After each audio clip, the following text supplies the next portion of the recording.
요동성의 유광탑. 편 시작하겠습니다. 삼국유사 제3권 탑상 제4에 나오는 이야기이다. 삼보감통록에 이러한 글이 실려있다. 고구려 요동성 옆에 있는 탑에 대해 옛날 노인들이 전하는 말이 있으니 이러하다. 옛날 고구려 성왕 이 국경 지방을 순행하다가 이 성에 이르렀는데 오색 구름이 땅을 뒤덮은 것을 보고는 그 구름 속으로 들어갔더니 어떤 승려가 지팡이를 짚고 서 있었다. 그런데 가까이 가면 사라지고 멀리서 보면 다시 나타나는 것이었다. 그 승려 옆에는 3층 흙탑이 있었는데 위에는 솥을 덮은 것 같았지만 무엇인지는 알 수 없었다. 그래서 다시 가서 승려를 찾았지만 다만 황량한 풀만 있었다. 그곳을 한 길 정도 파보았더니 지팡이와 신이 나왔고 더 파 들어가자 명이 나왔는데 명 위에 고대인도 글자가 있었다. 옆에서 모시던 신하가 그 글을 알아보고 불탑이라고 하였다. 왕이 자세히 묻자 그 신하가 대답하였다. 한나라 때 있었던 것입니다. 그 이름은 포도왕, 본래는 휴도왕인데 하늘의 제사를 지내는 부처이다. 입니다. 이 일로 인해서 왕은 신앙심이 생겨서 7층 목탑을 세웠다.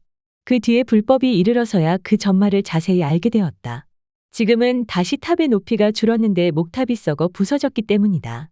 아유강 이 통일했다는 연부제주에는 곳곳에 탑을 세웠으니 괴이하게 여길 일이 못 된다. 또 당나라 용상년간 서기 661에서 663에 요동에 전쟁이 있었다. 장군 서린귀가 수양제가 토벌한 옛 땅을 지나다가 산에 있는 불상을 보았다. 그런데 그 터는 텅 비어 있어 매우 쓸쓸하여 사람의 왕래가 끊어져 있었다. 옛 노인에게 물었더니 이 불상은 선대에 나타난 것입니다. 라고 하였다. 그래서 그림으로 그려서 서울로 가지고 왔다. 모두 약자함에 있다. 서안과 삼국의 지리지를 살펴보면 요동성은 압록강 밖에 있었으니 한나라 유주에 속해 있었다. 고구려 성왕은 어느 임금인지 알 수 없다. 혹 동명성제라고도 하지만 아닌 것 같다.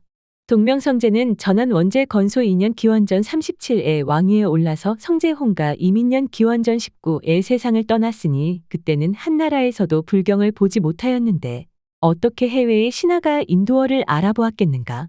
그러나 부처를 포도왕이라고 한 것으로 보아 서한 때에도 서양 문자를 아는 사람이 있어서 인도 글자라고 했을 것이다.